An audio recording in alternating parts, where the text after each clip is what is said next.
Hi, it's Diane, and I'm very excited for my new book, Daily Meditations for Visionary Leaders.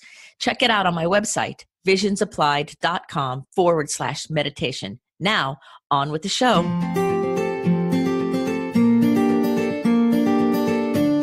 If you are listening to this podcast, it means you are searching for someone who understands you, someone who gets you. You are yearning to be understood and to belong. Welcome to the Someone Gets Me podcast, where we help smart, talented, and sensitive people navigate an often insensitive world. Let's welcome your host, ambassador, author, speaker, and mentor, Diane Allen. Diane has the experience and knowledge to educate and inspire, as she has been there and understands your unique intensities and their challenges. Hey everybody, it's Diane at Someone Gets Me. And today, I would like to speak with you about your mindset. Yes, your mindset. We hear that phrase a lot and those words a lot. And a lot of times people think, well, you have to have a winning mindset or you have to have this mindset. Well, no matter what your mindset is, you got one, right? We all have a mindset. Sometimes we have more than one mindset based on different things in our world. And so today, I would like you to take a minute with me to really look at how you are creating your life, where your mind is focused, and how this is all going to work. So one of the questions that's important to ask is, where am I? Like, where is my life right now? Am I where I want to be? And how did I even get here? Those kinds of things. Because those are pointers. Those show you where your mindset is. If you spend part of your time saying great, wonderful things and being happy and optimistic, and part of your time fearful and doubtful and worrying, you're going to get what seems like a mixed message. Now, it's not really a mixed message because it's directly related to the way you've been thinking. See, our mind, our mental activity, is what creates our world. The metaphysicians across time have known this forever, and people are just waking up to it now a lot in the West, but your mind is in charge. Your body is neutral. So I kind of think of it this way. If every time I think an uplifting, positive, genius thought, throw the ball against the wall, 10 white balls come back. If I think a thought that's negative or heavy or fearful or doubtful or then I throw that black ball against the wall and 10 black balls come back. So over time, it's like a numbers game. So if we had a big ball pit here and you spend most of your day secretly thinking things that are hurtful or painful or doubtful or worry, then you're throwing a lot of black balls on that wall and we get 10 of them back for every one. And if you spend, 5 minutes saying, oh, I'm beautiful, lovable, and capable, and I feel optimistic, and then you get some white balls back. So you might have some white and a lot of black, or it might be 50-50. It's all based on your mindset and the discipline you have with your thinking. Because it's one thing to say things out loud that align and work and are happy and healthy and uplifting, like compassion and generosity and love. And if at the same time, when no one's looking, you're thinking negativity or low self-esteem or you're not worthy enough, then you're going to see both of those results show up in your life. So for me, my genius mindset is all about every day working toward getting better and better at keeping my mind focused on where I'm really headed with this higher vibration. Now, I have an emotional overexcitability and I am very, very sensitive. I'm an empath, right? So sometimes if you think too much or you're an empath, you're going to notice that it's going to be a lot harder to discipline your thinking sometimes. Or if your emotions get triggered, it will take a lot for you to keep your brain going in the right direction. So this discussion is not for you to feel bad about yourself or to think, oh no, I'm not doing it right. It's the law of natural consequences. If you realize you're throwing more black balls, just start throwing more white balls. That's all it takes. Then you start changing the tide by changing your mindset. That's why I call it being a genius. It's not about IQ. It's about being able to be like in a moving chess match and see the solution before you get there and start to create the solution before there's even a problem. That's what geniuses do. And that's what this type of mindset does by paying attention on a deeper level. You know you're in the right place. You know your mindset is serving you when everything seems to flow very easily and very well. Or you come out of a situation and you're almost got your mood altered because of how good you feel. I had this happen recently in California where I was speaking at a conference and it was standing room only and it was amazing. And at the end, my co-presenter was like, wow, that was great. I knew that all of my genius had shown up, that my mindset about who I am and what I'm offering the crowd and my purpose and my mission and my delivery all lined up. Everything was so laser-like focused and so natural and so connected spiritually that all parts of me at the end could feel how connected I was to that piece of my genius. So our genius shows up in lots of different ways, and our mindset is where it starts. So think about it this way. Whatever you're thinking about is important for you to realize you're creating it. You're creating the very thing you're thinking about. And I've said it both ways so you can get it, right? Your mind is creating your reality, and what you think about is what you get more of. Where your energy goes, your attention flows with it. So pay attention. If you're thinking of something, that attention will bring the energy with it. And wherever the energy goes will try to seduce the attention. So it's a little dance they do. And it's important for us as geniuses, as talented people, to get some discipline here and to operate from a higher frequency. That's how we're going to be successful, and that's how we're going to be awesome at what we do. Now, I have some ways, I guess you could call it, some standards, some pieces of the mindset that I think would be very helpful for you to examine and look at and develop even further in your own world, as I do mine, so that our genius, our amazing, profound, great genius can show up. And one of the things is to be very dependable. When you are dependable and you do what you say you're going to do, and you do not do what you say you're not going to do, and people know that they can depend on you for the higher, better things in life, the excitement, the support, then that's how your genius shows up, right? Are you dependable? Are you dedicated? Being dedicated to your mission, your heart's desire, your vision, takes a lot of energy. It's not always easy. You can be dedicated toward inspiring and educating people, yet there are still challenges in the way. Just because you're dedicated doesn't mean the road is smooth. In fact, it's quite the opposite sometimes. So you have to employ your genius, your creative problem solving, your ability to see things before they get to you in order to have a better, more advanced way of living, right? So like I'm dedicated to inspiring and educating people in all different ways. This podcast is one of them. It also comes in my books and my speaking engagements and working with people individually, all of those things. I'm dedicated to it. I'm dedicated to it whether anyone else likes it or not, whether anybody else understands it or not. It doesn't matter what anyone outside of me thinks. I know in my heart that this is meant for me to do, serving people in this way, because that's where my genius lies. That's where the mindset comes that helps me see what I'm doing. It's amazing when I stay focused and dedicated. Then, of course, you have to be determined. So being determined is a really great one for me because I work with a lot of clients who say, well, I have ADD, I have ADHD. I said, well, tell me what the favorite thing is you like to focus on and do. And they'll usually tell me about the project they're working on or something they love, like music or a sport. And they could focus on it for hours. They're determined, right? But if they can focus on it for hours, what they like, but they can't focus on what they don't like, that's not ADD. That's called boredom. Maybe when you look at how you're determined, what your focus is, are you focusing on the things that really bring you joy, the things that your genius is meant to bring into the world? Are you focusing on a higher vibration? Those things matter.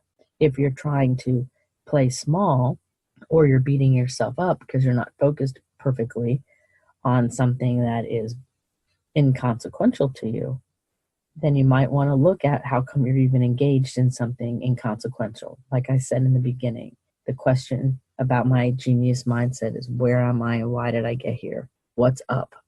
How did I end up in a place where I'm not motivated to be? That would be a good question to ask yourself if you're in that spot, right?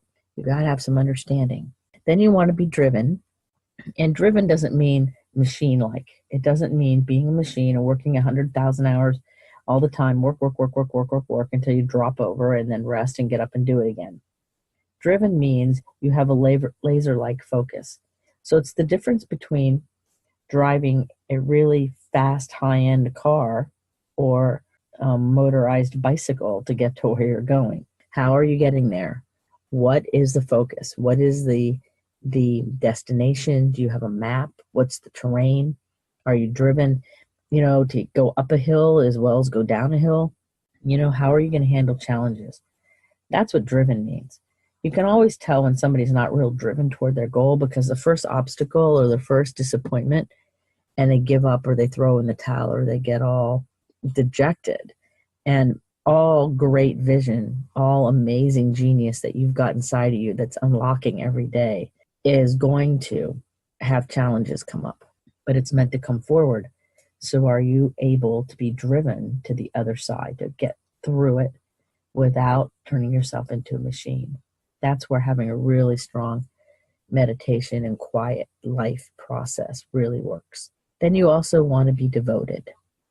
And that means just what it means, being devoted to the mission. So my mission is to educate and inspire people. And I'm the happiest in the world when that genius in me gets to flow through, whether it's individually or in a big setting or just maybe online, typing something on Facebook. I don't know. All different kinds of things.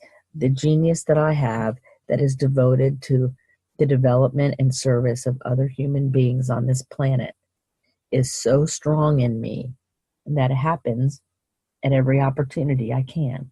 I've had to even learn boundaries over the years of take care of me in order to take care of everyone else, which I'm much better at now and used to not be.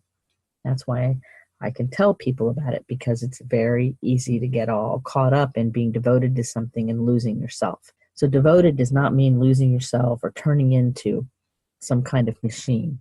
It means being really committed, and it means being devoted to the thing you're offering, your vision, your mission, no matter what anyone else says or does. And then, of course, the last thing is to be disciplined. For me, discipline is about being disciplined and having discipline. So I have discipline when I do what I say I'm going to do, and I know what the rules are. And if I say I'm going to record this podcast at a certain time, I'm doing it. Or if I say I'm going to go to the gym, I do it. And I've disciplined toward the goal. I know it when I'm offering the world, my mindset is clear, my focus is right, and I'm disciplined about getting it done. That I'm lazy, or I'm going to do it tomorrow, or I'll get someone else to do it, or maybe it's not important. Those kinds of lazy excuses never work in a disciplined mind. The disciplined mind might say it and then turn right around and still do the action anyway. That's what matters, is to be very disciplined. That means to have discipline, right?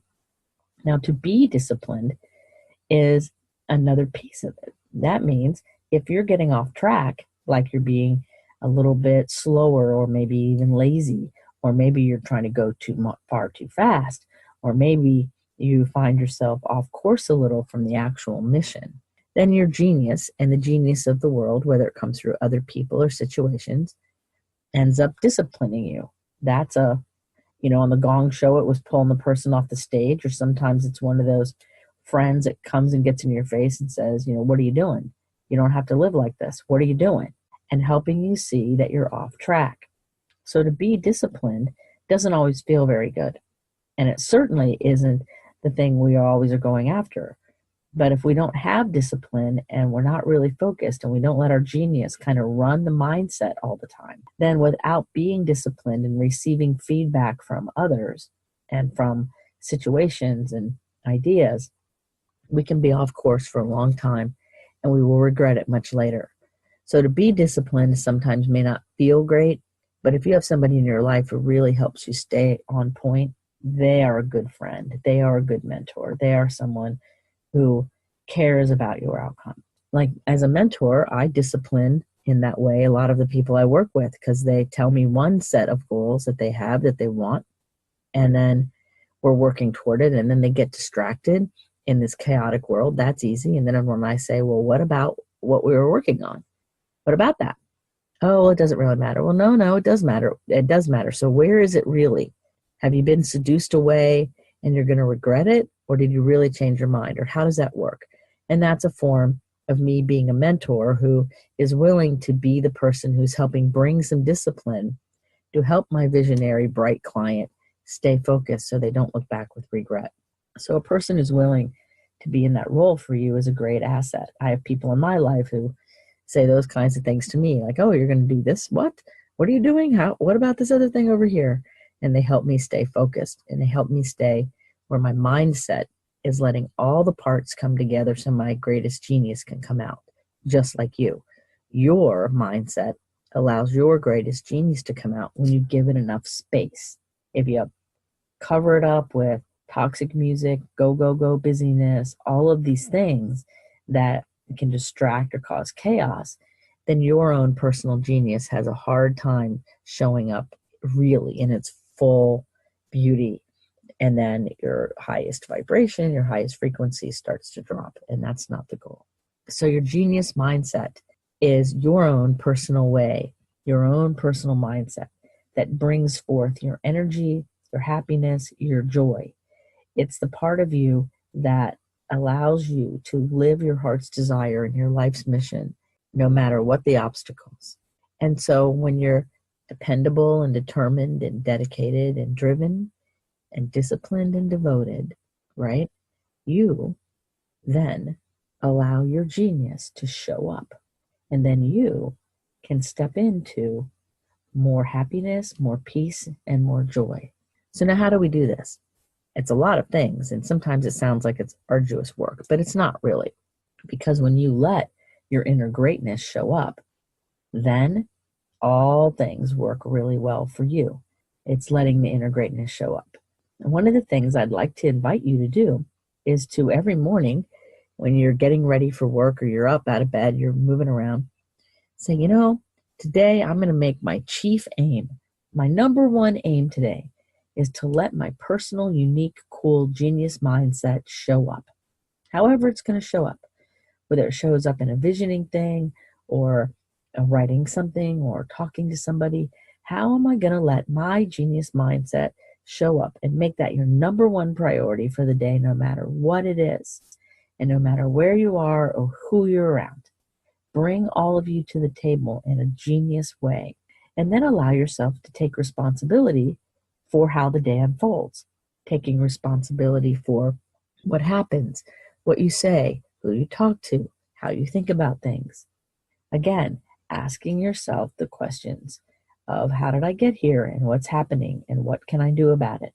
And then the next thing you do is, as you're making it your chief aim for the day to live in that genius mindset, is you then ask yourself, what do I need to do? What do I need to prepare? What do I need to plan maybe? Or maybe there's a certain focus, or maybe you need to review something you've already been working on to see what the next best right action is. All of these things are part of it. It's being proactive and awake and alert and paying attention to how the outcome of your day unfolds. You're the one in charge. You are in charge of your day. I know that some people don't believe that all the time, but it's the truth.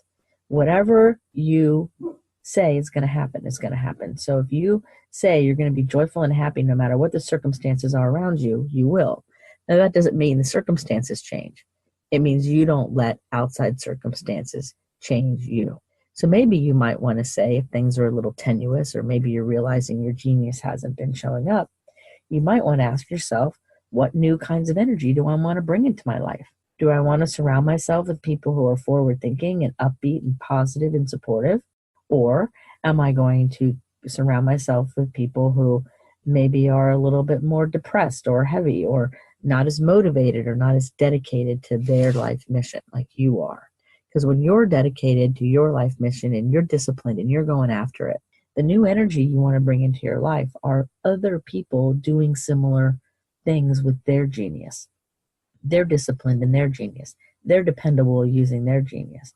They're devoted to their genius, like you are. When you have other like-minded, aligned people with you, all kinds of great things happen. And so it makes life way more fun. And then lastly, the thing I want to talk about a little bit here is what Yoda said, do or do not do. There is no try, or something like that. And that's one of the things that I really believe. One of the things I say to my clients is trying is a noisy way of doing nothing. It's really about stepping up and doing it or not doing it, whatever the it is, because there's really no other option. Inaction is an action. So your genius mindset, when you live in that place that you're supposed to be in the world, and you're living in your real calling and your real truth, what you'll notice is that it's natural. It's natural for you to do the right actions and do the right things, even when maybe there's a part of you that doesn't want to. That's why using your genius is the number one coolest thing you could do for yourself, is allow that part of you to show up and be fully present. Allow it to be the chief aim of your day, to let all of you show up in all of your greatness in a humble, respectful, compassionate manner. That's how you have a genius mindset.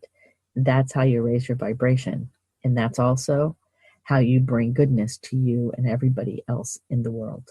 So I hope this episode was helpful and inspired you. I'd love to hear your feedback. Email me or contact me so that I can hear what great things you're thinking about. And until the next episode, remember to keep your face toward the sun, because the shadows fall behind you and you see the beauty. Peace.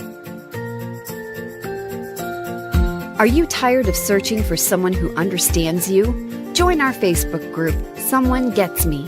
In this group, you will be able to connect with others who are intense, sensitive, smart, talented, and wanting to be understood. Diane shares her insights and teachings, and you can connect with others. Join today.